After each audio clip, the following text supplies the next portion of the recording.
Hello guys, welcome to the channel masters of botany again. मैं हूं आपका दोस्त विनय कुमार सिंह। और इस वीडियो में हम जिस यूनिवर्सिटी का एमएससी एंट्रेंस का क्वेश्चन पेपर सॉल्व करने वाले हैं वो है आपका उत्कल यूनिवर्सिटी जो उड़ीसा में है। और हम चलते हैं अब इसके क्वेश्चन पेपर पे सोल्यूशन देखते हैं इसका। ठीक है, सबसे पहले मैं आपको बता दूं ये क्वेश्चन पेपर जो है यहाँ पे 100 क्वेश्चंस हैं और ये दो सेक्शंस में डिवाइडेड है। सेक्शन ए और सेक्शन बी। सेक्शन ए जो है मल्टीपल चॉइस क्वेश्चन बेस्ड है और जो सेक्शन बी है वो अलग फॉर्मेट का है, उसको रीजनिंग असर्शन बोलते हैं। वो जब सेक्शन बी स्टार्ट होगा तो अब हम आपको बता देंगे। चलते हैं जल्दी से बिना टाइम गंवाए, देखते हैं question number 1। Which of the following pyramid for the system can never be inverted. ध्यान दीजिए, आप कमेंट में अपने आंसर्स देते चलिए। ठीक है, तो विच of the following pyramid for system can never be inverted, ये क्वेश्चन आया है आपका इकोलॉजी से। पूछ रहा है कि कौन सा पिरामिड जो होता है जो कभी भी इन्वर्टेड नहीं होता है। Pyramid of biomass, pyramid of energy, pyramid of number या सभी। तो पिरामिड ऑफ एनर्जी जो होता है वो कभी भी इन्वर्टेड नहीं होती, वो यूनिडायरेक्शनल होती है।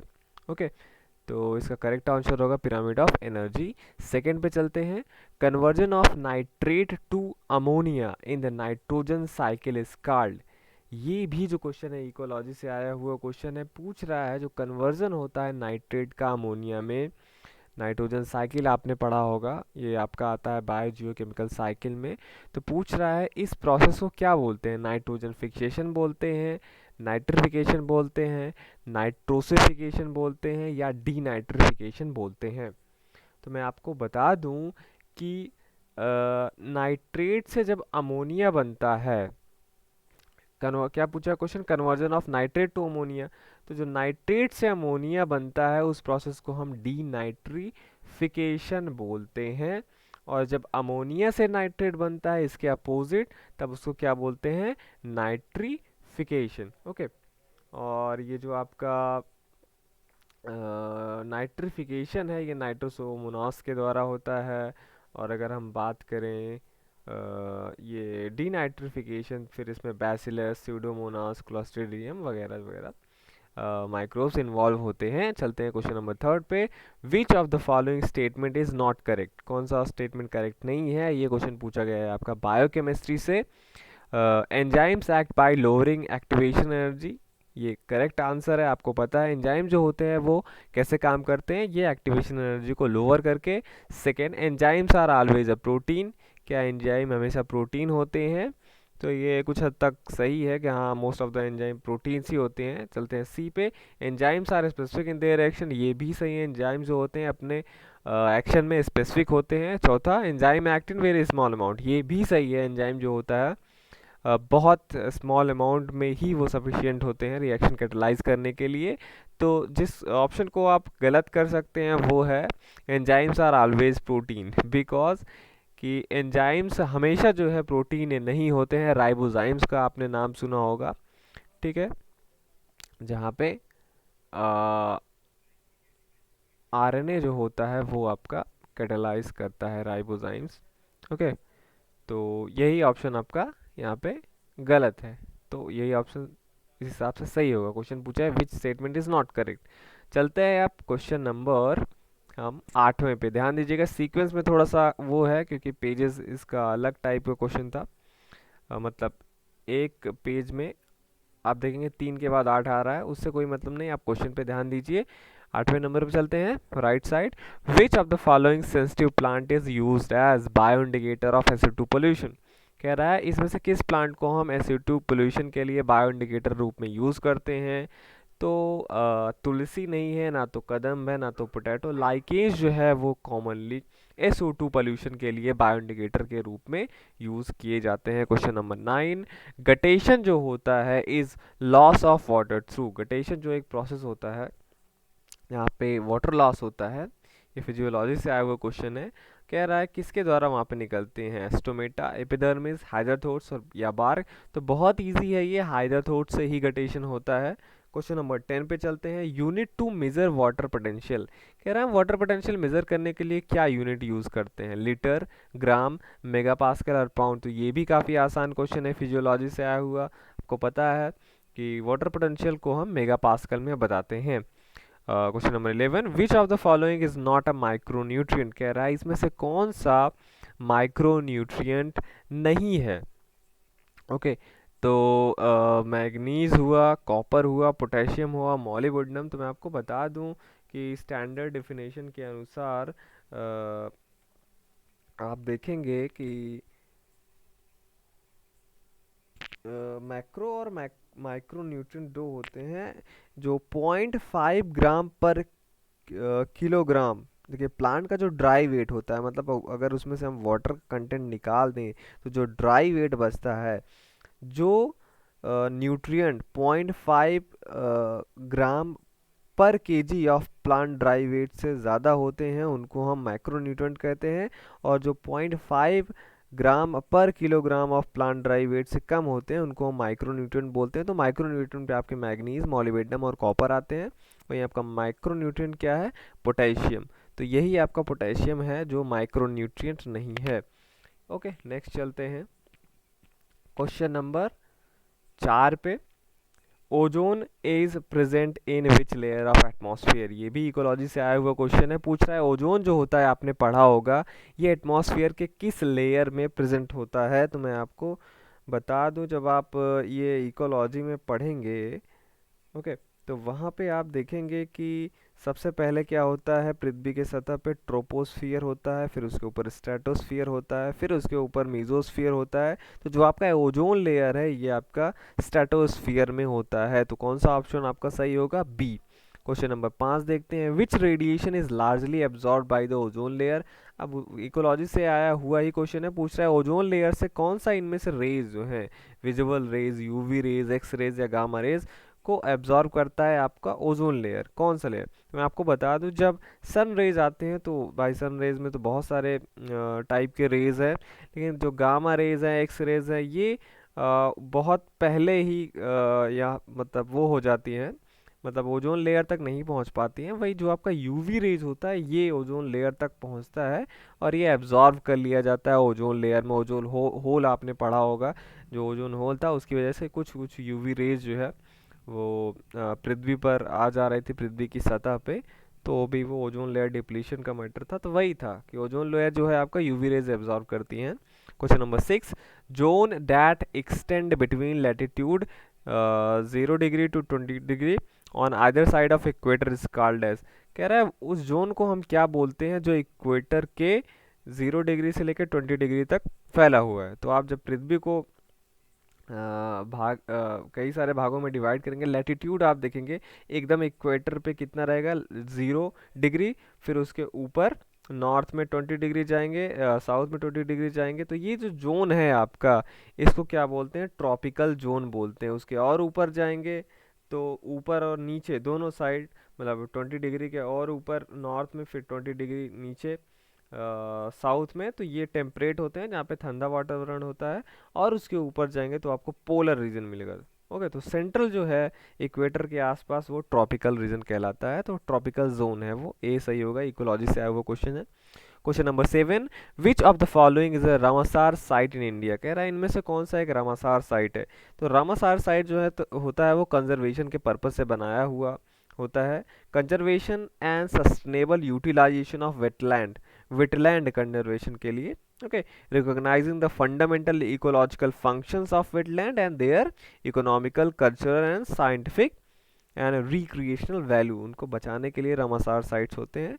तो ये चिल्का लेक जो है ये एक रामासार साइट है इंडिया का। बाकी जो है Bhakra Nangal dam reservoir, Similipal, Eastern Ghat, ये सब रामासार साइट नहीं है। तो रामासार साइट वेटलैंड से आप याद रखिएगा। तो चिल्का लेक एक वेटलैंड साइट है। चलते हैं क्वेश्चन नंबर 12 पे हम, विच of the following micro organisms is used in microbial mining. तो ये आप देखेंगे माइक्रोबायोलॉजी से आया हुआ क्वेश्चन है। तो कह रहा है इनमें से कौन सा स्पीसीज को हम माइक्रोबियल माइनिंग के लिए यूज़ करते हैं। मैंने इसका आंसर काफ़ी ढूंढा लेकिन मिला नहीं।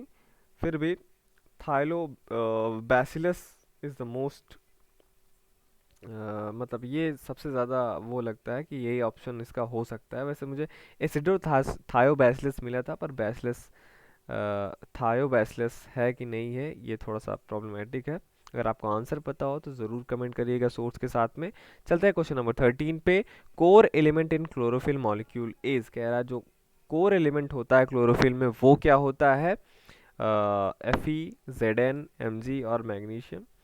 तो मैग्नीज, तो मैं आपको बता दूं कि क्लोरोफिल हीमोग्लोबिन दोनों में यही डिफरेंस होता है कि एक में central metal core element Fe होता है, एक में मैग्नीशियम। और क्लोरोफिल के अंदर आप देखेंगे तो वो आपको क्या मिलेगा?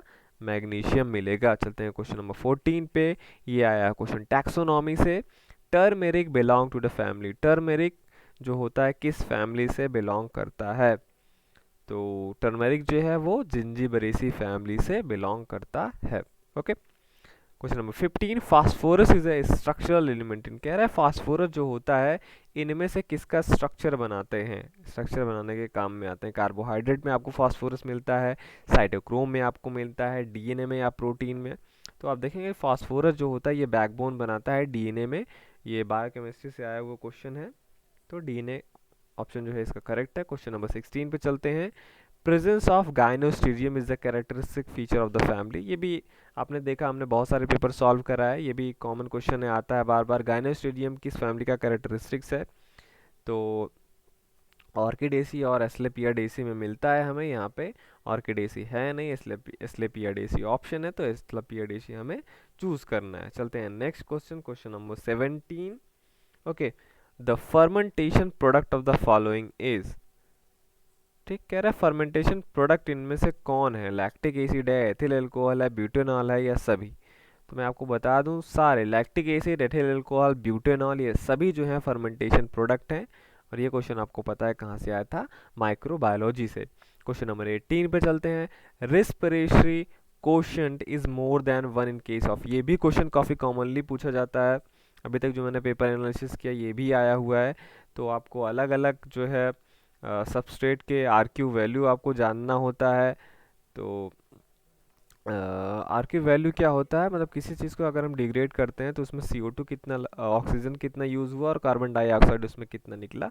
तो आप देखें ग्लूकोज में आरक्यू जो होता है 1 होता है, फैट में थोड़ा 0.7 के करीब होता है, प्रोटीन में 0.9 के करीब होता है, और आरक्यू मोर देन 1 होता है। ऑर्गेनिक एसिड जैसे मैलिक एसिड या ऑक्सैलोएसिटेट हैं, उनके डिग्रेडेशन में आरक्यू जो होता है कितना होता है? मोर देन 1 होता है।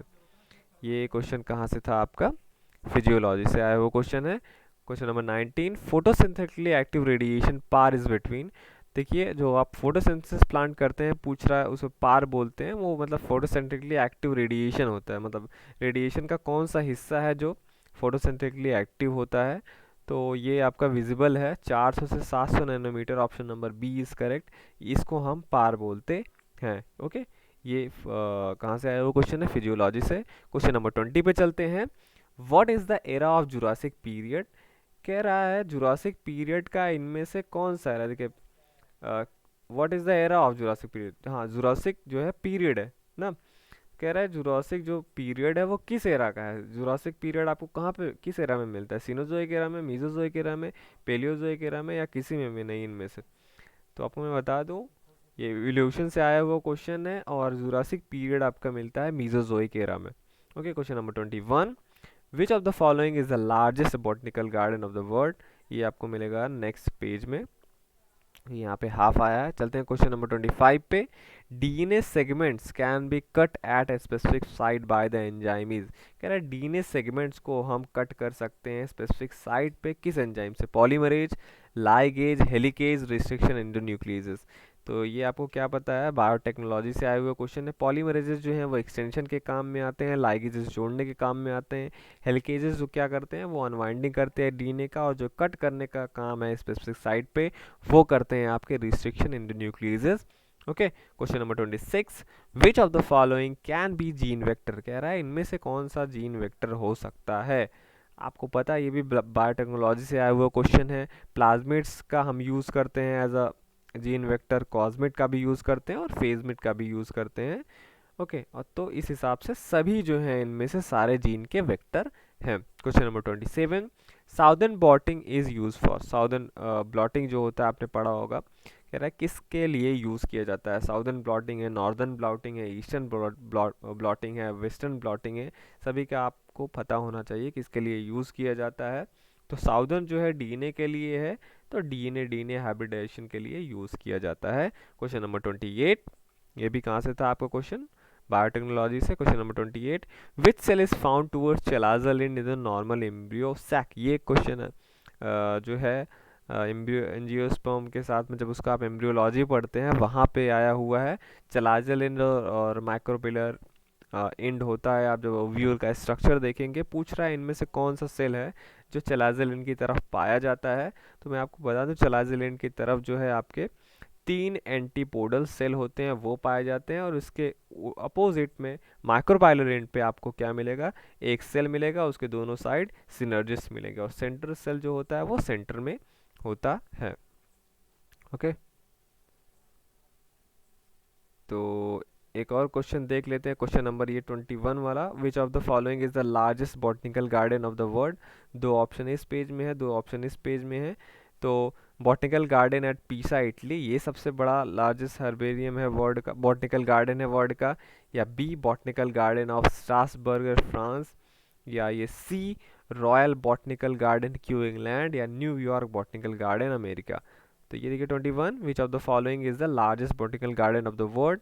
तो ना तो ये बॉटनिकल गार्डन एट पीसा है, ना botanical garden of Strasbourg France है, ना तो लास्ट वाला न्यूयॉर्क बॉटनिकल गार्डन है। ये आपका royal botanical garden Kew is the largest botanical garden of the world. चलते हैं क्वेश्चन नंबर 22 पे। Photorespiration involves the organise. Photorespiration आपने प्रोसेस पढ़ा होगा केल्विन साइकिल में, जो आपका रिवर्स यूज होता है, और वो कार्बोक्सिलेज और ऑक्सीजनेज दोनों का काम करता है वहाँ पे। जब कार्बोक्सिलेज का काम करता है तब वो कार्बन फिक्सेशन करता है, अगर वो ऑक्सीजनेज का काम करने लगता है तो वो फोटो रेस्पिरेशन करने लगता है। और फोटो रेस्पिरेशन होने में आपके 3 ऑर्गेनेल का यूज़ किया जाता है, फिजियोलॉजी से आया वो क्वेश्चन है। और वो 3 ऑर्गेनेल कौन कौन से हैं आपके, chloroplast, option number C chloroplast, peroxisome और mitochondria. Question number 23, morphine is an important alkaloid obtain from, ये आया हुआ है आपका क्वेश्चन टैक्सोनॉमी से। उसमें आप इकोनॉमिक इम्पोर्टेंस पढ़ते हैं सारी चीज़ का, तो पेपोरेसी फैमिली आपने पढ़ा होगा। तो मॉर्फिन है ये कुछ, ऑप्शन नंबर सी जो है पेपोरस ओमनिवेरम, उस प्लांट से एल्कोलॉइड जो है वो निकाला जाता है। क्वेश्चन नंबर 24 पे चलते हैं। Which of the following bacteria is used in the genetic engineering of plants contain TI plasmid. कह रहा है इनमें से कौन सा बैक्टीरिया है जो हम जेनेटिक इंजीनियरिंग में यूज़ करते हैं प्लांट में। तो आपको पता है कि जो जेनेटिक इंजीनियरिंग प्लांट है, इसे नेचुरल जेनेटिक इंजीनियर बोला जाता है, टीआई प्लाज्मिड जिसमें होता है, वो आपका है बी एग्रोबैक्टीरियम ट्यूमेफेसियंस। चलते हैं question number 29 right side page पे। Which algae is commercially use as single cell protein, ये आया हुआ है आपका एल्गी के इकोनॉमिक इंपॉर्टेंस से पूछ रहा है किस एल्गी को हम कॉमर्शली यूज करते हैं as a single cell protein. तो वो है आपका स्पिरुलिना, आपने बहुत नाम सुना होगा, इसमें प्रोटीन कंटेंट ज़्यादा होता है, स्पिरुलिना प्रेटेंसिस। तो इस एल्गी का हम यूज़ करते हैं as a single cell protein.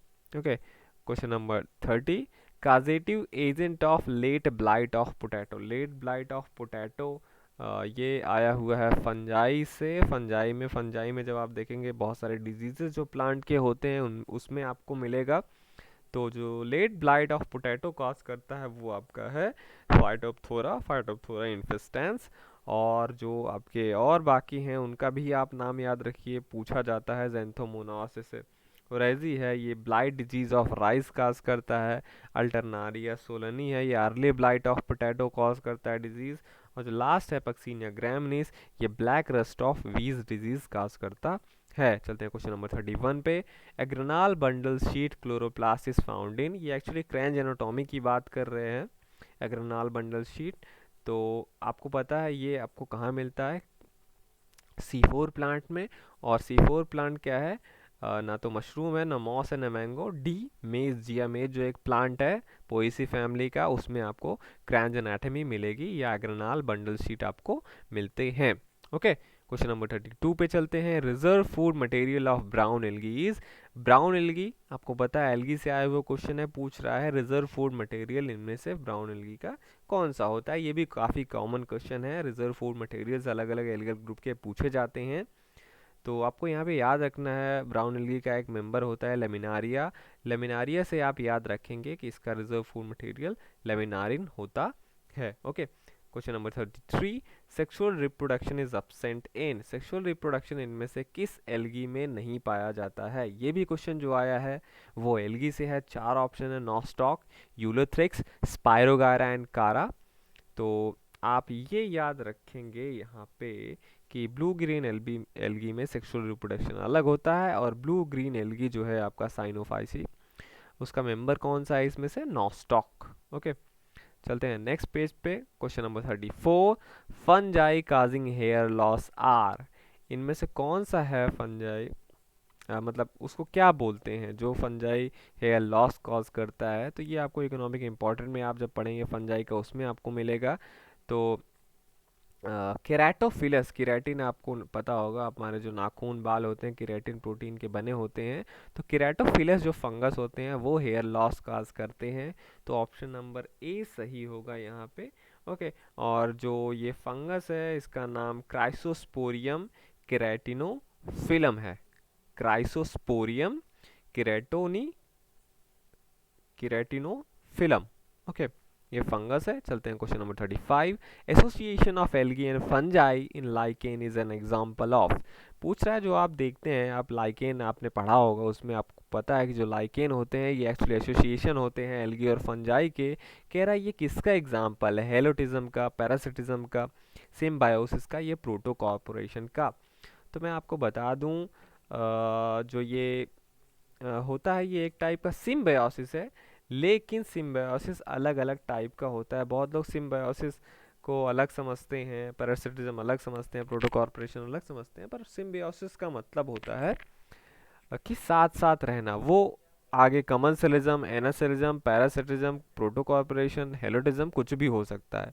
तो अगर स्पेसिफिकली हम बात करेंगे association of algae and fungi in lichen, it is an example of helotism, जहाँ पे एल्गी जो होता है वो फंजाई के साथ रहने के लिए उसको फोर्स मतलब किया जाता है, मतलब फंजाई समझ लीजिए डोमिनेंट रहता है एल्गी पे, ऐसे रिलेशनशिप को हम हेलोटिज्म बोलते हैं। पैरासिटिज्म तो आपको पता है एक को फायदा एक को नुकसान, सिम्बायोसिस के तो सारे पार्टी हैं ये सारे, और प्रोटोकॉर्पोरेशन को हम बोलते हैं जब दोनों लोगों का फायदा हो सिम्बायोसिस में जो जो लोग इन्वॉल्व हैं। ओके, तो ये एक लाइकेन से यही अकेला क्वेश्चन है इस पेपर में। क्वेश्चन नंबर 36 पे चलते हैं, white rust of fungus is a very common question, Albugo white rust of crucifers बोला जाता है, ऐसे भी करके क्वेश्चन आता है।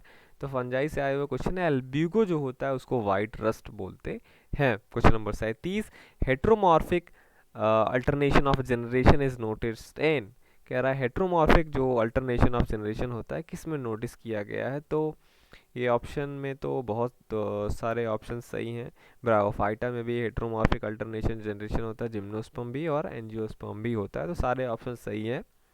ओके, चलते हैं क्वेश्चन नंबर 38 पे। The bryophyte to indicate lime in soil is, कह रहा है लाइम है अगर सॉइल में तो कौन सा ब्रायोफाइटा है जो एज अ इंडिकेटर यूज करते हैं। तो इसमें से टॉर्टेला जो आपका है बी ऑप्शन वो करेक्ट है। ये जो ब्रायोफाइट है ये लाइम जो सॉइल होता है उसमें ग्रो करता है। Okay, question number 39, middle sterile part of moss capsule is, आपने मॉस का पढ़ा होगा, उसका कैप्सूल होता है, तो जो मिडिल स्टेराइल पार्ट होता है उसको क्या बोला जाता है। तो आपने पढ़ा है कि उसमें कॉलोमेला होता है स्पोरोफाइट में, कैप्सूल में, तो उसको क्या बोलते हैं, कॉलोमेला। फिर चलते हैं क्वेश्चन नंबर 46 पे, राइट पेज पे। अ लिविंग फॉसिल इज, इनमें से कौन सा एक लिविंग फॉसिल है।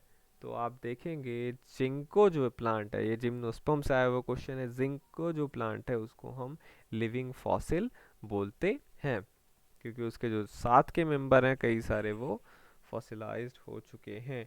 Okay, question number 47, coralloid roots of cycas are, कैसे होते हैं कोलोराइडल रूट, आपने पढ़ा होगा साइकस का, उसमें नॉर्मल रूट भी होता है, कोलोराइड रूट भी होता है। नॉर्मल रूट क्या होता है, पॉजिटिवली जियोट्रॉपिक होता है, पर क्लोराइड रूट क्या होता है, वो नेगेटिवली जियोट्रॉपिक होता है, या उसे ही अपोजियोट्रॉपिक भी बोलते हैं। तो ऑप्शन नंबर ए क्या है इसका करेक्ट है। Question number 48, Canada balsam used as mounting material comes from. Canada balsam आपने पढ़ा होगा, प्रैक्टिकल में यूज़ किया होगा, एक माउंटिंग मटेरियल है, प्रैक्टिकल्स में आपको दिया जाता है। ये क्वेश्चन जिम्नोस्पर्म से आया हुआ है, पूछ रहा है ये माउंटिंग मटेरियल किस प्लांट से निकाला जाता है।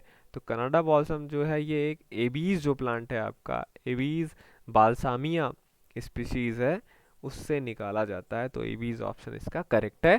Question number 49, system of classification proposed by Linnaeus. Linnaeus का जो क्लासिफिकेशन था एंजियोस्पर्म से आया हुआ क्वेश्चन है, ये कह रहा है ये कैसा था, आर्टिफिशियल था, नेचुरल था, फाइलोजेनेटिक था या मॉडर्न था।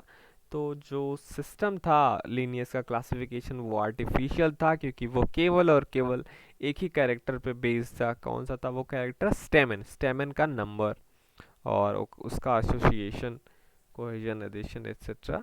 Question number 50, F factor in bacteria is present in. जो एफ फैक्टर होता है बैक्टीरिया में, आपने पढ़ा होगा माइक्रोबायोलॉजी में से ये आया हुआ क्वेश्चन है कि वहाँ पे एफ फैक्टर होता है, वो कहाँ पे प्रेजेंट होता है, जीनोफोर में, मीजोजोम में, प्लाज्मिड में या मेम्ब्रेन में। तो जो एफ फैक्टर होता है ये एक्चुअली प्लाज्मिड में प्रेजेंट होता है। ओके, अब हम पढ़ते हैं, नेक्स्ट चलते हैं क्वेश्चन नंबर 39 तो हो चुका, मिडिल स्टाइल पार्ट कॉलम मेला था। 40 पे चलते हैं, कह रहा है embryo development in Funaria is. Embryo development जो होता है फ्यूनेरिया में वो कैसा होता है, मीरोब्लास्टिक, सीलोब्लास्टिक, होलोब्लास्टिक या मेटाब्लास्टिक। तो एम्ब्रियो डेवलपमेंट जो होता है वो मेनली दो टाइप का होता है, मीरोब्लास्टिक या होलोब्लास्टिक। और आपका फ्यूनेरिया में जो एम्ब्रियो डेवलपमेंट होता है वो मीरोब्लास्टिक होता है, मीन्स कंप्लीट जो होता है एम्ब्रियो जाइगोट का पार्ट एम्ब्रियो डेवलपमेंट में पार्ट नहीं लेता है। Question number 41, tallest moss in the world. सबसे टालेस्ट मॉस कौन सा है वर्ड में, तो वो आपका कौन सा स्पीशीज है, डाउनसोनिया। ओके, डाउनसोनिया इसका स्पीशीज था, डाउनसोनिया सुपरबा, सुपरबा करके स्पीशीज है, वो सबसे टालेस्ट है पूरे वर्ल्ड में। Question number 42, nutrition in fern prothallus is. कह रहा है जो फर्न का आपने प्रोथैलस पढ़ा है, प्रोथैलस क्या होता है, एक्चुअली गेमेटोफाइट होता है। कह रहा है वो न्यूट्रिशन कैसे लेता है, तो मैं आपको बता दूं एक्चुअली वो ग्रीन होता है और फोटोसिंथेटिक होता है। तो उसका न्यूट्रिशन क्या होता है, मतलब खुद से वो खाना बना लेता है। तो ऑप्शन नंबर सी करेक्ट है, फोटोसिंथेटिक। 43 क्वेश्चन पे चलते हैं, meiosis occurs in fern before the formation of. फिर से ये पहले जो हमने क्वेश्चन पेपर सॉल्व कराए हैं उसमें भी ये क्वेश्चन आ चुका है कि आपको पता है स्पोरोफिटिक मियोसिस होता है, गेमेटोफिटिक मियोसिस होता है। तो फर्न्स में पूछ रहा है मियोसिस कैसे होता है। आपको पता है कि स्पोरोफाइट होता है डिप्लॉयड और उससे बनना होता है स्पोर, स्पोर आगे चल के हैप्लॉयड गेमेटोफाइट बनाते हैं। तो इसीलिए स्पोर का क्या होना चाहिए, स्पोर हैप्लॉयड होना चाहिए। तो meiosis occurs in fern before the formation of spores. तो स्पोर से बनने से पहले उसमें मियोसिस होता है, मतलब स्पोरोफिटिक मदर जो स्पोरोफिटिक स्पोरोफाइट जो होता है उसके सेल्स में कुछ जो स्पोर मदर सेल्स होते हैं वहाँ पे मियोसिस होता है जिससे स्पोर बनते हैं। फिर स्पोर हैप्लॉइड होता है जो जर्मिनेट करके गैमेटोफाइट बनाता है, haploid. Okay, question number 44, dioecious prothallus is found इन। पूछ रहा है डायसियस प्रोथैलस किस में मिलता है। तो डायसियस प्रोथैलस आप देखेंगे टेरेडियम जो यहाँ पे एक प्लांट है इसमें आपको मिलता है। क्वेश्चन नंबर 51 पे चलते हैं, a group of plant with similar characteristics of any rank is known as. देखिए सिमिलर कैरेक्टरिस्टिक वाले आप अगर ऑप्शन में देखेंगे तो फैमिली में ही सारे प्लांट जो होते हैं सिमिलर कैरेक्टरिस्टिक वाले होते हैं, जीनस में भी सारे प्लांट सिमिलर कैरेक्टरिस्टिक वाले होते हैं, स्पीसीज में भी होते हैं, लेकिन टैक्सॉन में भी होते हैं। टैक्सॉन आपको यहाँ पे पता होना चाहिए कि अगर हम किसी भी रैंक की बात करते हैं उसको टैक्सॉन बोलते हैं। जैसे फैमिली एक टैक्सॉन है, जीनस भी टैक्सॉन है, स्पीसीज भी टैक्सॉन है। तो यहाँ पे ए नहीं दिया है, यहाँ पे कोई रैंक आपसे नहीं पूछा, फैमिली भी रैंक या जीनस रैंक या स्पीसीज। अगर हम बात करें group of plant with similar characteristics of any rank तो हम टैक्सॉन बोलते हैं। ओके, टैक्सॉन आप किसी को बोल सकते हैं, फैमिली, जीनस या स्पीसीज। ओके, तो टैक्सोन इसका ऑप्शन सही हो जाएगा, टैक्सोनॉमी से आया हुआ क्वेश्चन है। 52, mycorrhiza is an example of. आपको पता है ये क्या है, सिम्बायोटिक रिलेशनशिप है, जिम्नोस्पर्म में भी आपको मिलता है ये, कहाँ पे, पाइनस में, और आप फंजाई में भी इसे पढ़ते हैं। 53 पे चलते हैं, the substrate for photo respiration. अभी मैंने आपको फोटो रेस्पिरेशन के बारे में बताया, पूछ रहा है उसका सबस्ट्रेट क्या होता है। फोटो रेस्पिरेशन का सबस्ट्रेट ग्लाइकोलेट बोलते हैं, वो होता है ऑप्शन नंबर सी, इसीलिए इसको ग्लाइकोलेट साइकिल भी बोला जाता है। Okay, question number 54, in photosynthesis release of oxygen is due to. Photosynthesis आपने पढ़ा होगा, जो वहाँ पे ऑक्सीजन निकलता है, पूछ रहा है किस वजह से होता है। फोटोलिसिस, रेड ड्रॉप, फोटोफॉस्फोरिलेशन और कार्बोक्सिलेशन। प्लांट फिजियोलॉजी से आया हुआ क्वेश्चन है। आपको इसका आंसर बताऊं तो जो ऑक्सीजन रिलीज होता है, क्योंकि फोटोलिसिस होता है, फोटोलिसिस किसका होता है, वाटर का होता है, तो उससे ऑक्सीजन निकलता है। तो ऑप्शन नंबर ए करेक्ट है। क्वेश्चन नंबर 55 पे चलते हैं, ascent of soil water and nutrient to plant is due to. आप देखते हैं जो सॉइल वाटर होता है और न्यूट्रिएंट होता है, वो प्लांट में जो ऊपर जाता है, पूछ रहा है किस वजह से होता है। ट्रांसपिरेशन की वजह से होता है, कोहेजन की वजह से होता है, या एडिशन की वजह से होता है। तो मैं आपको बता दूं, जो सॉइल वाटर और न्यूट्रिएंट जो होता है प्लांट में ऊपर जाते हैं, ठीक है, चढ़ते हैं सॉइल से उसमें प्लांट में, तो वो इसमें सारे का पार्ट होता है। ट्रांसपिरेशन भी जो है हेल्प करता है, और वाटर की प्रॉपर्टी भी है, वहाँ पे कोहेजन एडिशन है। अगर ये सारे प्रॉपर्टी ना हो तो वो ना आ जाए, इसलिए ऑल ऑफ द अबव सारे ऑप्शन करेक्ट हैं, वो सारे हेल्प करते हैं एसेंट ऑफ सॉइल और water nutrient to plant. Okay, question number, ये तो मैंने आपको बताया, इधर आता है dioecious prothallus found in Pteridium. 45 पे आते हैं, लिटिल क्लब और स्पाइक मॉस किसे बोला जाता है। तो लिटिल क्लब और स्पाइक मॉस बोलते हैं हम किसको, सेलाजिनेला को बोलते हैं। ओके, चलते हैं 56 पे, as compare to anaerobic respiration the energy release during aerobic respiration is. पूछ रहा है कि जो एनारोबिक रेस्पिरेशन होता है और एनारोबिक रेस्पिरेशन होता है, तो एनारोबिक से एरोबिक कितना टाइम ज़्यादा एनर्जी रिलीज करता है। तो आपको पता है एनारोबिक रेस्पिरेशन में 2 ATP मिलता है, और वहीं उसमें आप देखेंगे करीब 36-38 ATP निकलते हैं उसमें, तो लगभग 18 टाइम्स जो है ज़्यादा एनर्जी निकलता है। तो ऑप्शन सी करेक्ट है यहाँ पे। क्वेश्चन नंबर 57, माइकोप्लाज्मा पूछ रहा है, जिसका पुराना नाम क्या है, PPLO जिसे बोला जाता था पहले, उसको माइकोप्लाज्मा बोलते हैं। कह रहा है माइकोप्लाज्मा का इनमें से कौन कैरेक्टर है, वहाँ पे सेल वॉल नहीं होता, या सीडीएनए नहीं होता, लैक्स सेल मेम्ब्रेन, या पजेस माइटोकॉन्ड्रिया। तो माइकोप्लाज्मा का मेन कैरेक्टर क्या है, वो वहाँ पे सेल वॉल नहीं पाया जाता है।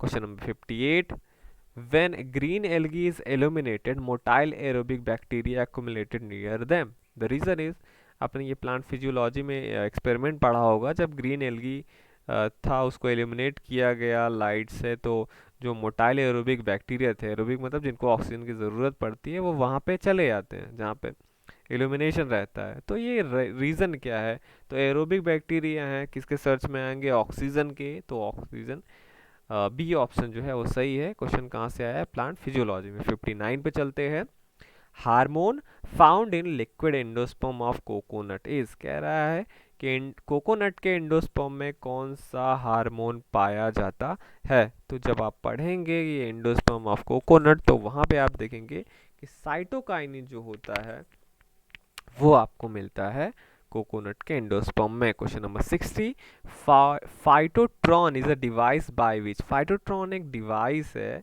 ये प्लांट फिजियोलॉजी में आप पढ़ेंगे तो उसमें ये डिवाइस यूज होता है। एक्चुअली ये plants are growth with controlled nutrients, तो ये उस वहाँ पे यूज होता है। ऑप्शन नंबर बी करेक्ट है। ठीक, चलते हैं क्वेश्चन नंबर 65 पे, right side, how many turns of Calvin cycle yields one molecule of glucose. Okay, तो सबसे पहले मैं आपको बता दूं, केल्विन साइकिल जब आप पढ़ते हैं तो वहाँ पे जो CO2 होता है, आप देखेंगे वहाँ पे बनता है आपका 3 फास्फोग्लिसरिक एसिड, ऐसे कुछ एक बनता है। तो आप समझ लीजिए एक में एक बार आपको ग्लूकोज बनाना है, ग्लूकोज 6 कार्बन का है, ठीक है। तो एक कार्बन लाने के लिए एक बार केल्विन साइकिल चलता है, ये आप ध्यान में रखिएगा। तो अगर एक ग्लूकोज बन रहा है तो केल्विन साइकिल कितना चलेगा आपका, 6। ठीक, ये इससे आप हमेशा याद रखिए कि एक ग्लूकोज बनाना है, उसमें 6 कार्बन है और एक कार्बन लाने के लिए आपका 1 केल्विन साइकिल चलता है। तो ग्लूकोज 6 कार्बन का होता है, तो 6 कार्बन चलाने के लिए 6 बार केल्विन साइकिल चलेगा, तब जाके एक ग्लूकोज निकलेगा। तो इसलिए ऑप्शन कौन सा सही होगा? बी 6। 66 पे आते हैं। How many ATP and NADPH are required to produce 1 molecule of glucose through C cycle? अभी मैंने ऊपर वाले ही क्वेश्चन में बताया, ये भी प्लांट फिजियोलॉजी से आया हुआ क्वेश्चन है कि 6 कार्बन का होता है ग्लूकोज और एक कार्बन को लाने के लिए 1 बार केल्विन साइकिल चलता है। तो एक ग्लूकोज को लाने के लिए 6 कार्बन 6 बार केल्विन साइकिल चलेगा। और यहाँ पे पूछ रहा है कितना ADP और NADPH लगेगा एक मॉलिक्यूल ऑफ ग्लूकोज बनने में। ओके, तब आप देखेंगे एक केल्विन साइकिल कंप्लीट होने के लिए, ये भी आप नोट कर सकते हैं, एक केल्विन साइकिल कंप्लीट होने के लिए 3 ATP और 2 NADPH लगते हैं। तो अभी आपको एक ग्लूकोज बनाना है, एक कार्बन के लिए 3 ATP और 2 NADPH लगता है। तो जब 6 कार्बन का आप कंपाउंड करेंगे तो 3 से गुणा कर दीजिए 6 का, तो कितना हो गया? 6 6 त्रिक 18 ATP हो गया। ओके, और आपको मैंने बोला एक कार्बन के लिए 2 NADP लगता है, तो 6 को आप मल्टीप्लाई करेंगे 2 से, तो आया 12 NADP। तो आप देखेंगे ऑप्शन नंबर डी इसका करेक्ट होगा। ओके, क्वेश्चन नंबर 67, अ cotton fibre absorbs water through. Cotton fibre आपको पता है पूछ रहा है, वो वाटर कैसे एब्जॉर्ब करता है? एक्चुअली कॉटन फाइबर होते हैं वो कैपिलरी एक्शन के लिए या कैपिलरी फोर्स जिसे बोलते हैं उसके द्वारा वाटर एब्जॉर्ब करता है। वहाँ पर डिफ्यूजन ऑस्मोसिस या इमिशन नहीं होता है। Okay, question number 68, the rosette habits of the cabbage plant can be change drastically by the application of. आपको पता है, इसको मैंने अभी पिछले क्वेश्चन पेपर में बताया था, बोल्टिंग एक कहलाता है, बोल्टिंग ये प्रोसेस कहलाता है रोजेट हैबिट्स वाले प्लांट्स को चेंज करने के लिए। यहाँ पे कैबेज में बताया हुआ है। तो वहाँ पे जिब्रेलिन का हम यूज़ करते हैं, तो आपको पता होना चाहिए इसमें से जिब्रेलिन कौन सा है। ठीक है, तो जिब्रेलिन कौन सा है इसमें से? GA3। तो बी वाला ऑप्शन इसका करेक्ट होगा।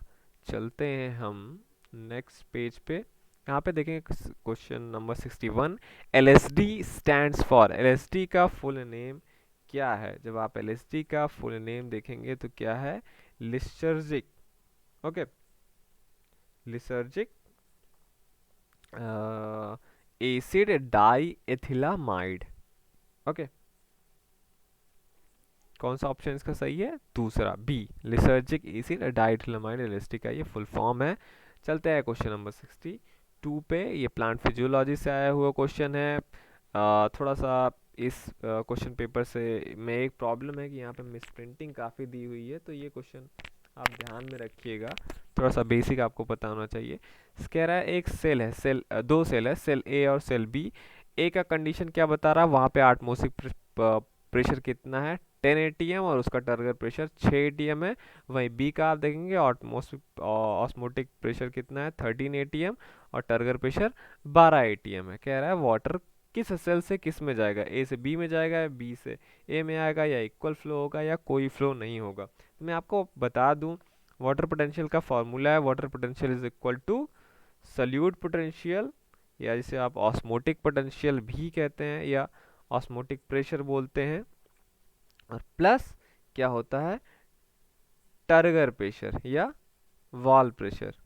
ओके, तो ये दोनों आपको यहाँ पे जोड़ना है। और एक चीज़ का ध्यान में रखिएगा, जो आपका ये ऑस्मोटिक प्रेशर है ये हमेशा माइनस में होता है। ओके, तो आपको क्या करना है? दोनों को सेल ए के लिए ऑस्मोटिक प्रेशर मतलब -10 प्लस टर्गर प्रेशर 6 करेंगे तो आपका कितना आ जाएगा? -4। और वहीं दूसरे सेल का आप निकालेंगे, इसका ऑस्मोटिक प्रेशर 13 है, मतलब -13, और प्लस करेंगे 12 से तो उसका -1 आएगा। तो आप ये ध्यान में रखिएगा कि जिसका यहाँ पे वो ज़्यादा होता है वाटर पोटेंशियल, ओके, वाटर उससे मूव करता है कम वाले के लिए। तो आप क्या देखेंगे कि कौन सा कम है? -1 या -4? तो आप देखेंगे -4 ज़्यादा कम है, तो -4 का मतलब सेल ए। तो ये आपका क्या होगा? ऑप्शन नंबर सी, बी से ए की तरफ वाटर फ्लो करेगा। क्वेश्चन नंबर 63 पे चलते हैं। Which of the following is major source of water for plant? Plants के लिए पूछ रहा है, इनमें से कौन सा वाटर प्लांट ज़्यादा यूटिलाइज करता है? कैपिलरी वाला water, hygroscopic water, gravitational water या रेन वाटर? तो आप देखेंगे, देखिए कैपिलरी वाटर जो सॉइल के जो पोर्स होते हैं उनमें जो वाटर रहता है उसे बोलते हैं। हाइग्रोस्कोपिक वाटर जो टाइटली बाउंड सॉइल पार्टिकल से वाटर रहता है उसको बोलते हैं। ग्रेविटेशनल जो नीचे चला जाता है। और रेन वाटर तो रेन वाटर है, वो बहता है। तो जो मेजर सोर्स है वाटर प्लांट्स के लिए वो है कैपिलरी वाटर जो सॉइल्स के पोर में रहता है। ये भी प्लांट फिजियोलॉजी से आया हुआ क्वेश्चन था। क्वेश्चन नंबर 69 पे चलते हैं। Which of the following fungus is associated with discovery of gibberellin? तो आपने अगर जिब्रेलिन पढ़ा होगा प्लांट फिजियोलॉजी में, प्लांट हार्मोन्स, तो वहाँ पे पहला ही है जिब्रेला फ्यूजिकोराई कोरी जो है ये एसोसिएटेड है जिब्रेलिन के डिस्कवरी से। क्वेश्चन नंबर 70 पे चलते हैं। चेप्रॉन्स एंड चेप्रोनिन्स ये एक्चुअली आप पढ़ेंगे साइटोलॉजी में, बायोकेमिस्ट्री में अलग अलग जगह पे। ये एक्चुअली क्या है? स्ट्रेस प्रोटीन्स हैं। स्ट्रेस प्रोटीन्स हैं, ये स्ट्रेस जब दिया जाता है तभी इनका प्रोडक्शन होता है सेल में। क्वेश्चन नंबर 71 पूछ रहा है at what stage of meiosis the centromere split so that chromatids of the same chromosome are completely separated from one another? पूछ रहा है कि मियोसिस के किस स्टेज में सेंट्रोमियर स्प्लिट होता है। तो मैं आपको बता दूं, माइटोसिस आपने देखा होगा, मियोसिस आपने पढ़ा होगा।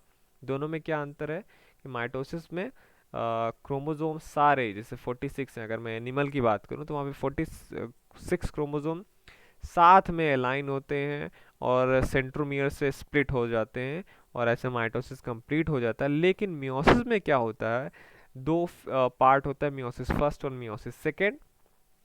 तो मियोसिस फर्स्ट में सेंट्रोजोम से पहले नहीं होता, पहले होमोलॉगस क्रोमोसोम जो होता है वो अलग होते हैं। फिर मियोसिस सेकेंड में जो होता है वहाँ पे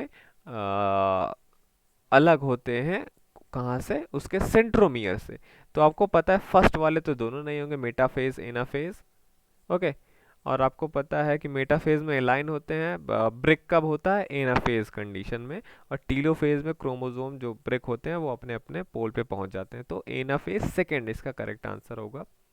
चलते हैं नेक्स्ट पे। क्वेश्चन नंबर 62 हो चुका। सेल ए, ये ऑस्मोटिक प्रेशर वाला। 63 पे चलते हैं। ये भी हो गया ऑस्मोटिक, अरे ये वो है following is major source of water for plant. 64 if a cell is kept in hypotonic solution, कह रहा है अगर किसी सेल को आप हाइपोटोनिक सोल्यूशन में रख दिए होंगे तो क्या होगा? आपको पता है, ये आपने प्लांट फिजियोलॉजी में पढ़ा होगा। Hyper, hypotonic, isotonic. आइसो का मतलब सेम, हाइपर का मतलब ज़्यादा कंसंट्रेटेड, हाइपो का मतलब कम कंसंट्रेटेड। तो अगर आप किसी सेल को कम, हाइपो लिया या हाइपोटोनिक सोल्यूशन, तो कम कंसंट्रेटेड सोल्यूशन में रखते हैं तो कम कंसंट्रेशन से होने की वजह से सेल में ज़्यादा कंसंट्रेशन है और बाहर का जो सोल्यूशन है कम कंसंट्रेटेड है। तो कम कंसंट्रेटेड वाले सोल्यूशन से जो वाटर है वो मूव करने लगेगा सेल में। ऐसे में एक्सोऑस्मोसिस नहीं, इंडोऑस्मोसिस होगा। और क्या होगा? एक्सोऑस्मोसिस पे दो है, टर्गर प्रेशर डिक्रीजेस और ऑस्मोटिक प्रेशर इंक्रीजेस। तो ऐसे में क्या होगा? एक्सोऑस्मोसिस होगा और उसका ऑस्मोटिक प्रेशर जो है सेल का वो बढ़ेगा। ओके। तो option D is correct. Oh sorry sorry sorry sorry, endosmosis and turgor pressure increases, option B, यहाँ पे मैंने नहीं देखा, ऑप्शन बी इसका करेक्ट होगा। इंडो ऑस्मोसिस होगा और टर्गर प्रेशर जो है वो बढ़ेगा। Option B is correct. Okay. फिर चलते हैं 70 तो हो चुका, चेप्रोनिन, चेप्रोनिन।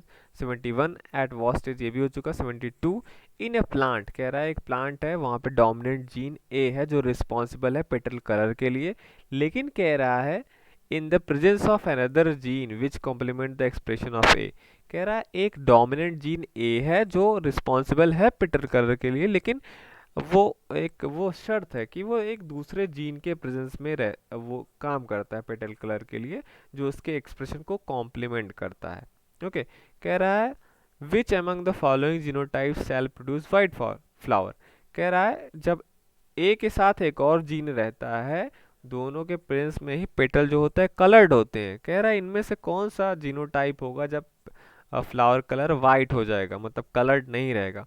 तो मैंने आपको बोला एक जीन ए तो है ही है, वो आपको पता है वो होना चाहिए किसका, डोमिनेंट होना चाहिए, और जो दूसरा है वो भी डोमिनेंट होना चाहिए। अगर दूसरा, क्योंकि दूसरे के प्रेजेंस में ये पेटल कलर्ड होता है, तो अगर दूसरा वाला क्या होगा आपका रिसेसिव होगा, तब अकेले वो काम नहीं कर सकता। और ऐसा ऑप्शन आपको देखने को मिलेगा ए वाले में, जहाँ पे ए दोनों क्या है, कैपिटल तो हैं, लेकिन जो बी है दोनों रिसेसिव हो जाते हैं, जिसकी वजह से वो उसके कॉम्प्लीमेंट नहीं करेगा और फिर पेटल कलर्ड नहीं होगी। ऐसे में वाइट कलर के आपको फ्लावर मिलेंगे। ये क्वेश्चन कहाँ से आया है, जेनेटिक से है। नेक्स्ट पे चलते हैं, question number 73। Degeneracy of genetic code means, आपने डीजेनरेसी मॉलिक्यूलर बायोलॉजी से आया हुआ क्वेश्चन है, डीजेनरेसी पढ़ा होगा आपने। क्या बोलते हैं, जेनेटिक कोड आपने पढ़ा होगा, एक चार्ट बहुत अच्छा सा रहता है, यू ए सी जी तीन जगह पे लिखा होता है, उसके बाद तीनों को मिला के एक ऐसा चार्ट जैसा रहता है, वहाँ पे अलग अलग कोड रहते हैं, उसके बाद वो एमिनो एसिड प्रोड्यूस करता है। तो डीजेनरेसी किसे बोलते हैं, a given amino acid is always coded by the same triplet, ऐसा तो है नहीं। डीजेनरेसी एक्चुअली बोलते हैं जब एक एमिनो एसिड कई सारे ट्रिपलेट कोडॉन से कोड किए जा सके। आप देखेंगे जैसे फेनिलैलैनिन है, आइसोल्यूसिन है, आइसोल्यूसिन जो होता है 6 ट्रिपलेट कोडॉन से उसका एक्सप्रेशन हो सकता है। तो वही है कि सम, डी वाला इसका सही है, some amino acids are coded for by more than one triplet, यही है कोड ऑफ डीजेनरेसी। ठीक, 74 पे चलते हैं। If the nucleotide sequence of a given length of the transcribe strand of DNA is ATCC GTCCAG, which of the following will be the sequence of the corresponding messenger RNA. कह रहा है अगर ये ATCC GTCGAC इसका transcription हो रहा है, तो जो इससे मैसेंजर आरएनए बनेगा, मैसेंजर आरएनए बनेगा, वो क्या होगा इनमें से। तो आपको कुछ करना नहीं है, इसी का जस्ट अपोजिट बनाना है। और आप ध्यान में रखिएगा, जब ए से किसी चीज़ का पेयरिंग होगा तो वो यू से स्टार्ट होगा, और यू अगर आप देखेंगे, क्योंकि आरएनए में थायमीन नहीं रहता, ठीक है, और जो सीक्वेंस है उसमें पहले ए है, तो ए किससे जुड़ना था, पहला क्या होना था, थायमीन, लेकिन आरएनए में थायमीन होता नहीं, उसकी जगह पे यूरेसिल रहता है, तो पहले पे ही क्या आएगा आपका यूरेसिल, और इस तरीके से यू आपको सी में मिलेगा, और सी ही इसका करेक्ट आंसर है। ओके, चलते हैं question number 77। Which of the following is not a chromosome aberration, कह रहा है इसमें से कौन सा क्रोमोसोम एबरेशन के अंदर नहीं आता है। ट्रांसलोकेशन, डिलीशन, इन्वर्जन, ये तीनों जो है क्रोमोसोम एबरेशन पे आते हैं, लेकिन ट्रांसडक्शन ये एबरेशन नहीं है, ये एक प्रोसेस है। ट्रांसडक्शन आपने माइक्रोबायोलॉजी में पढ़ा है, बैक्टीरिया के अंदर होता है, ओके, फेज के प्रेजेंस में। तो ये क्रोमोसोम एबरेशन नहीं है, बी।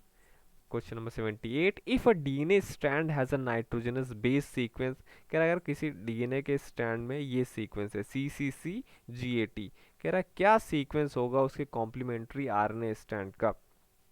वही सेम चीज़ है जैसे आप ये क्वेश्चन नंबर 74 में आपने देखा, यहाँ भी उसका कॉम्प्लीमेंट्री स्टैंड बताना है, लेकिन आरएनए स्टैंड बताना है। तो वही है, ए के जगह पे यू होगा, तो आप देखेंगे जहाँ पे ये सीक्वेंस में दिया CCCGAT, ए के जगह पे आप अपोजिट आपको यू ढूंढना है, और आपको ये किस में मिलेगा, बी और डी में। अब आप आगे मिला लीजिए, जहाँ पे टी लिखा है, टी से क्या जुड़ता है, हमेशा ए जुड़ता है, तो यू के बाद आप ए खोज लीजिए, तो इस तरीके से आपका बी वाला ऑप्शन सही होगा। चलते हैं question number 79। A plant which has been regenerated following protoplast fusion and contain a combination of cytoplasm for both parents but the nucleus of only one parent is called. कह रहा है अगर protoplast fusion कराया गया, मतलब दो cell को fuse कराया गया, और जो रिजल्टिंग सेल होता है वहाँ पे साइटोप्लाज्म तो कॉम्बिनेशन हो गया बोथ पेरेंट का, लेकिन जो न्यूक्लियस होता है वो एक ही पेरेंट का होता है, तो ऐसा कौन सा सेल है, उसको क्या बोलते हैं, cybrid, sexual hybrid, somatic hybrid, या काइमेरा। तो मैं आपको बता दूं ऐसे को क्या बोलते हैं, साइब्रिड, जहाँ पे साइटोप्लाज्म तो दोनों मिक्स हो जाता है, लेकिन न्यूक्लियस केवल एक पेरेंट का रहता है। चलते हैं next, 75 left. Which of the following techniques uses restriction into nucleus, SSR, RFLP, RAPD, ISSR, तो ये बायोटेक्नोलॉजी से आया हुआ क्वेश्चन है। कह रहा है इसमें से कौन सा टेक्निक रिस्ट्रिक्शन इन जो न्यूक्लियस जो आपने एंजाइम पढ़ा है उसका यूज़ करता है। तो आपके मैं बता दूं, SSR सिंपल सीक्वेंस रिपीट ये नहीं करता, RFLP इसका नाम ही ऐसा है कि आपको पता चल जाएगा कि रिस्ट्रिक्शन एंडोन्यूक्लियस का यूज़ करता है। इसका मतलब है रिस्ट्रिक्शन फ्रैगमेंट लेंथ पॉलीमर। तो रिस्ट्रिक्शन जो है ये इसी रिस्ट्रिक्शन एंडोन्यूक्लियस की वजह से इसका नाम पड़ा है, तो आप याद रख लीजिए। RFLP में R इज़ फॉर रिस्ट्रिक्शन। बाकी RFAD का अलग मतलब है random amplification of polymorphic DNA, ISSR inter simple sequence repeat, ये सारे अलग हैं। Question number 76, TATA box is associated with. तो टाटा बॉक्स जो है वो आपका एसोसिएटेड किससे है? ट्रांसक्रिप्शन। ट्रांसक्रिप्शन जो होता है आप देखेंगे वहाँ पे ये टाटा बॉक्स होता है। ठीक है, आते हैं 79 तो हो चुका साइब्रिड वाला ऑप्शन। 80 पे आते हैं, nucleosome is compose of 4 pairs of protein. ये भी आप पढ़ते हैं मॉलिक्यूलर बायोलॉजी में, न्यूक्लियोसोम आपने पढ़ा होगा, वो 4 पेयर के प्रोटीन से मिलके बने होते हैं। पूछ रहा है इनमें से कौन है, तो H1 तो यूज न्यूक्लियोसोम के अंदर नहीं होता, वो बाहर होता है, तो H1 वाले ऑप्शन को आप हटा दीजिए। अब बचता है A और D। तो H2A और H2B तो वहाँ पे होता है, लेकिन H4A H4B वहाँ पे नहीं रहता है, H3H4 होता है, तो ऑप्शन नंबर A करेक्ट होगा। अब हम चलते हैं सेक्शन बी पे। 80 क्वेश्चन जो थे यहाँ पे MCQ बेस्ड है, और जो बाकी के 20 क्वेश्चन है, क्योंकि ये पूरा क्वेश्चन पेपर 100 क्वेश्चन थे इसमें, बाकी के ये असर्शन और रीजनिंग टाइप के हैं। यहाँ पे अगर आप देखेंगे section B contains question number 81 to 100 question, each consist of 2 statement. यहाँ पे एक क्वेश्चन में 2 स्टेटमेंट दिया गया है, A for assertion and other as reason, उसका reason. While answering this question you are to find out a correct answer out of the 4 given option. कह रहा है 4 ऑप्शन दिए हुए हैं, या नीचे आप देखेंगे ABCD दिया हुआ है, and indicate your choice by blackening the corresponding circle. यहाँ पे भी वही OMR शीट फिल करना था, तो ABCD कौन सा होगा? ठीक है, ये आपको बनना है। ए कह रहा है तब आप ऑप्शन चूज करेंगे जब if both A and R true, जब A और R दोनों स्टेटमेंट सही हो और जो R हो वो करेक्ट एक्सप्लेनेशन हो ए का, उस कंडीशन में आप ए कहेंगे। बी कब आप भरेंगे? अगर बोथ ए और आर ट्रू, अगर दोनों सही है लेकिन आर जो है करेक्ट एक्सप्लेनेशन नहीं है ए का, मतलब दोनों के केस में, ए और बी के केस में दोनों स्टेटमेंट सही रहने चाहिए, लेकिन अगर आर जो है वो करेक्ट एक्सप्लेनेशन है ए का, तब आपको ए चूज करना है। और बी में क्या है, दोनों स्टेटमेंट सही रहे ठीक है, लेकिन आर जो है वो करेक्ट एक्सप्लेनेशन नहीं होना चाहिए ए का, तब आप बी चूज करेंगे। सी में क्या है, अगर ए इज ट्रू और आर गलत हो तो आप सी चूज करेंगे। डी कब आप चुनेंगे, जब ए और आर दोनों गलत हो। तो 81 पे चलते हैं, पूछ रहा है आपका oxygen is a hill oxidant. तो पहले मैं आपको बता दूं, ऑक्सीजन जो होता है वो हिल ऑक्सीडेंट नहीं होता। हिल ऑक्सीडेंट क्या होता है? DCPIP। तो पहला ही यहाँ पे ऑप्शन गलत हो गया है, और यहाँ पे अगर आप ऑप्शन में देखेंगे, मतलब असर्शन जो है इसका वो गलत है। तो आप देखेंगे ए और बी तो अब आप चूज नहीं कर सकते, सी भी आप नहीं चूज कर सकते, क्योंकि इसमें लिखा है इफ ए इज ट्रू। ठीक, तो सी नहीं चूज करना। अब आपका एक ही ऑप्शन बचता है डी। आपको सेकंड स्टेटमेंट के बारे में जो रीजन है उसके बारे में सोचना नहीं है। Oxygen during photosynthesis liberated from CO2। CO2 से तो निकलता नहीं, निकलता वाटर से है, तो डी वाला करेक्ट हो जाएगा। Question number 82, DCMU inhibits non cyclic photophosphorylation. ये सही है, जब आप प्लांट फिजियोलॉजी पढ़ते हैं उसमें नॉन साइक्लिक फोटो रेस्पिरेशन, तो DCMU है ये साइक्लिक वाले को नहीं, नॉन साइक्लिक वाले फोटोफॉस्फोरिलेशन को रोकता है। तो ये स्टेटमेंट तो करेक्ट है। Second, it checks the flow of electrons from water to NADP। ये भी सही है, जब आप देखेंगे जो नॉन साइक्लिक फोटो रेस्पिरेशन होता है तो जो इलेक्ट्रॉन का फ्लो होता है वो वाटर से NADP तक जाता है, तो उसे को ये चेक कर देता है, मतलब जाने नहीं देता। तो ये सही है, ये स्टेटमेंट भी सही है ए, और इसका ये करेक्ट एक्सप्लेनेशन भी है, आर उसका रीजन भी है। ठीक है, इनहिबिट तो करता है कैसे, इलेक्ट्रॉन को रोक के, तब कौन सा ऑप्शन सही होगा? ए। क्वेश्चन नंबर 83, वायरस और ऑब्लिगेट पैरासाइट। आपको पता है वायरसेस जो होते हैं वो ऑब्लिगेट पैरासाइट होते हैं, और इसका रीजन क्या दिया है, virus which attack bacteria is bacteriophage.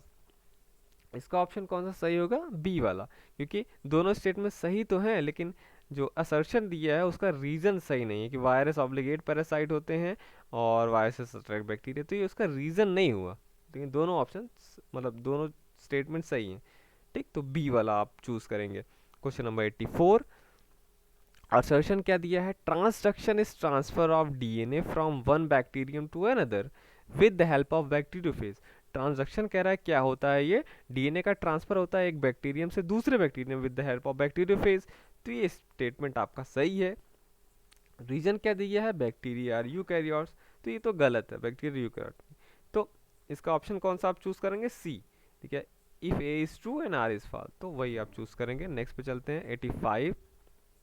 Antibiotics are of two types on the basis of action, ये भी सही है। एंटीबायोटिक्स जो होते हैं वो दो टाइप के होते हैं on the basis of their action. कौन कौन से, बैक्टीरियो स्टैटिस्टिक और एक होते हैं बैक्टीरियोसाइडल, जो बैक्टीरियो को मार देता है वो बैक्टीरियोसाइडल, जो बैक्टीरिया को ग्रोथ को चेक करते हैं उनको बैक्टीरियोस्टैटिक बोलते हैं। तो ये तो सही है असर्शन इसका। Reason, bacteriostatic antibiotic prepared for fungal wall, ये स्टेटमेंट गलत है। तो आप क्या चूज करेंगे यहाँ पे, सी वाला, A is true and R is false. 86, most of the mycelial bacteria reproduce by conidia, तो यहाँ पे पहला स्टेटमेंट गलत है कि माइसीलिया जो होता है बैक्टीरिया में नहीं पाया जाता। सेकंड से तो हमें मतलब ही नहीं है, तो हम डी वाला ऑप्शन चूज कर लेंगे। ओके, ए गलत होगा क्योंकि किसी में दिया ही नहीं है कि ए गलत हो, तो डी वाला अपने आप लगा दीजिएगा। बाकी सेकंड वाला तो सही है था, जो इसका रीजन था कोनेडिया प्रेजेंटम कोनिडियोफोर। 87 पे चलते हैं। दिया है assertion, if a plant has 42 chromosome then its pollen grains have 21। आपको पता है प्लांट में अगर 42 होगा तो उसका पॉलन ग्रेन में 21 होगा, क्योंकि पॉलन ग्रेन क्या होते हैं, हैप्लॉइड होते हैं। और कह रहा है gametes are produce by meiosis. Okay, तो इसका कौन सा ऑप्शन सही होगा, इसका ऑप्शन सही होगा C, A is true and R is false. क्योंकि प्लांट में 42 क्रोमोसोम होगा तो पॉलन ग्रेन हैप्लॉइड होते हैं, तो उसमें 21 क्रोमोसोम रहेंगे। लेकिन जो गैमीट्स होते हैं वो मियोसिस से नहीं प्रोड्यूस होते। ये स्टेटमेंट गलत हो गया यहाँ पे, क्योंकि गैमीट्स जो होते हैं वो आपको पता है गैमेटोफाइट, जो फीमेल गैमेटोफाइट होता है या मेल गैमेटोफाइट पॉलन ग्रेन उससे बनता है, और वो खुद ही हैप्लॉइड होते हैं, तो वहाँ पे मियोसिस की ज़रूरत नहीं पड़ती, वो माइटोसिस से बनते हैं। गैमीट्स नहीं, स्पोर्स जो होता है वो मियोसिस से बनते हैं, तो इसलिए सी सही होगा। 88 पे आते हैं। Adenine can't pair with cytosine, ये सही है, एडेनिन नहीं, और क्योंकि because this type of pairing is not genetically fix, तो ये सही है, ए ऑप्शन इसका सही होगा कि एडेनिन जो होता है वो साइटोसिन से पेयर नहीं कर सकता, क्योंकि ये जेनेटिकली फिक्स नहीं है। 89 पे चलते हैं। लाइसोसोम्स आर सुसाइडल बैग्स, ये आप सबको पता है। और पराक्सीसोम हेल्प करता है फोटो रेस्पिरेशन में, क्योंकि आपने फोटो रेस्पिरेशन पढ़ा, वहाँ पे पराक्सीसोम जो होता है आता है, ऑर्गेनल है, उसमें हेल्प करता है।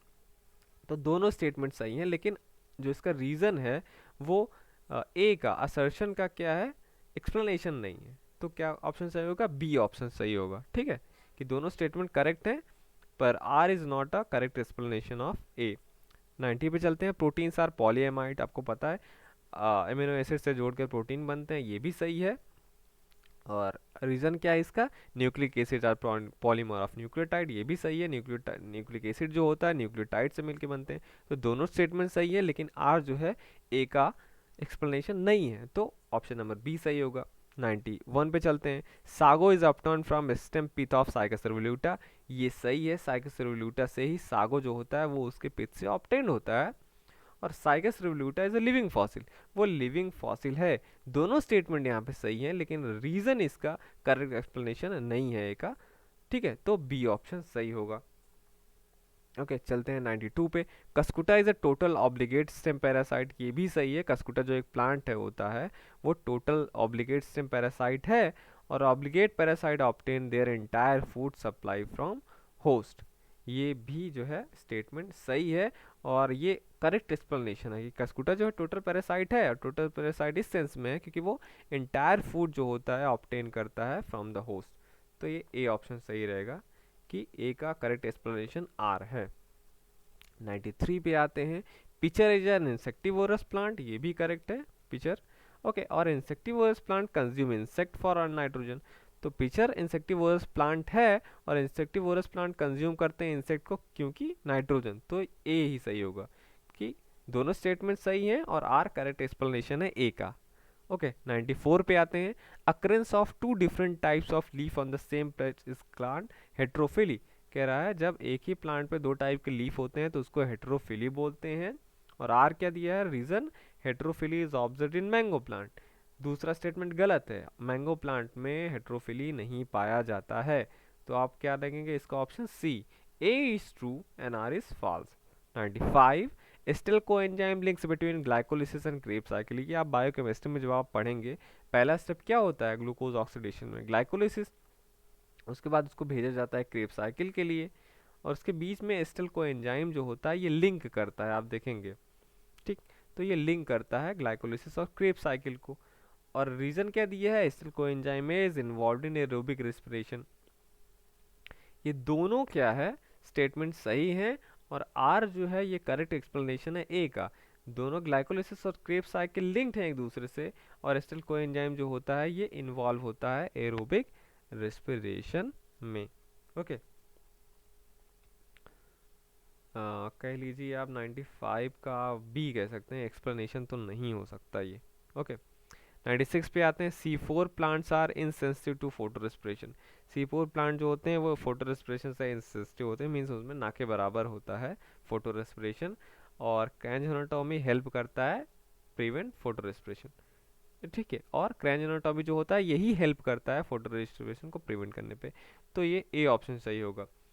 ए बी और आर भी दोनों करेक्ट स्टेटमेंट हैं, और आर जो है ए को ही एक्सप्लेनेशन है सही उसका, ठीक है। C4 प्लांट इंसेंसिटिव होते हैं फोटो रेस्पिरेशन के, और क्रैंज एनाटॉमी इसमें हेल्प करता है। Question number 97, guard cells in stomata contain chloroplast. Guard cell जो होता है स्टोमेटा का, वो उसमें क्लोरोप्लास्ट होते हैं, और गार्ड सेल जो होते हैं आइट्रोट्रोपिक इन नेचर। तो ये दोनों स्टेटमेंट सही हैं कि वहाँ पे गार्ड सेल्स में स्टोमेटा का क्लोरोप्लास्ट होता है, और क्लोरोप्लास्ट की वजह से वो आइट्रोट्रोपिक नेचर का होता है। ए वाला सही।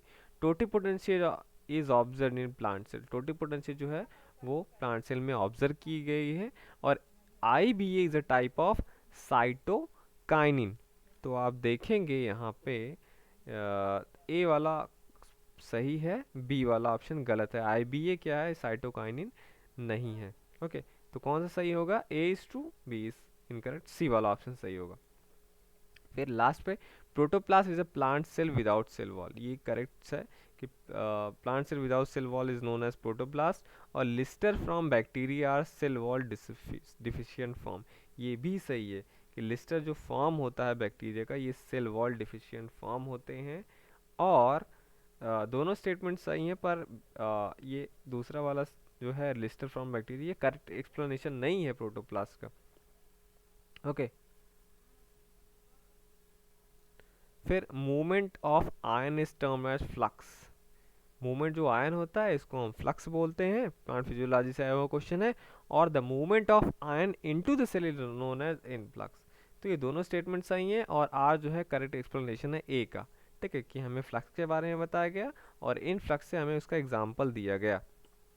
और इससे पहले वाला ये जो है इसमें भी ए सही होगा। Protoplast is plant cell without cell, और lister from bacteria cell wall deficient form. तो जो प्रोटोप्लास्ट होता है ये विदाउट सेल वॉल होता है, और सेल वॉल डिफिशिएंट फॉर्म को ही हम प्रोटोप्लास्ट बोलते हैं। ओके, तो ये था आपका 100 सारे क्वेश्चन। एक बार इस पे एनालिसिस कर लेते हैं क्वेश्चन कैसे हुआ है। तो सबसे ज़्यादा क्वेश्चन जो इस पेपर में आए थे फिजियोलॉजी से आए थे 28, उसके बाद एंजियोस्पर्म पे से क्वेश्चन आए थे। हमने देखा इसके पहले जो भी पेपर था वहाँ पे भी फिजियोलॉजी और एंजियोस्पर्म से बहुत सारे क्वेश्चन पूछे गए थे। वहीं अगर बात करें fungi, bryophyte, pteridophyte, gymnosperm, ecology, biochemistry, biotechnology, microbiology, molecular biology, तो वहाँ से इस क्वेश्चन पेपर में 5 से 7 क्वेश्चन आए हुए थे। और एल्गी, लाइकेन, साइटोलॉजी, जेनेटिक्स और एवोल्यूशन से 2 से 3 क्वेश्चन आए हुए थे। तो बुक्स मैं यही रिकमेंड करूँगा, GRB भाई कुमार मलिक, सिंह पांडे जैन और MP कौशिक, और भी रस्तोगी पब्लिकेशन की बुक है, वो सफिशियंट है इस क्वेश्चन पेपर को हल करने के लिए, बाकी सारे यूनिवर्सिटीज़ के जैसे। और सजेशन यही रहेगा, ओल्ड क्वेश्चन पेपर सॉल्व कीजिए, अपने यूनिवर्सिटी का नहीं दूसरे यूनिवर्सिटी का भी, आपको उससे बहुत सारा आइडिया मिलेगा। और बेसिक्स पे ही रहिए, ज़्यादा डीप में पढ़ने की ज़रूरत नहीं है, सारा सिलेबस कवर कीजिए। ओके, चलता हूँ मैं। सब्सक्राइब कीजिए मास्टर्स ऑफ बॉटनी को। जब आप सब्सक्राइब करते हैं तो आपके पास जाता है नोटिफिकेशन कि इस चैनल ने कोई नया वीडियो डाला है, तो सब्सक्राइब ज़रूर करिए। और इस वीडियो के डिस्क्रिप्शन में बहुत सारे मेरे प्रीवियस वीडियोस का लिंक है, वो आप डिस्क्रिप्शन में जाके देख सकते हैं। मिलूंगा आपसे मैं नेक्स्ट वीडियो में। Thank you for watching this video.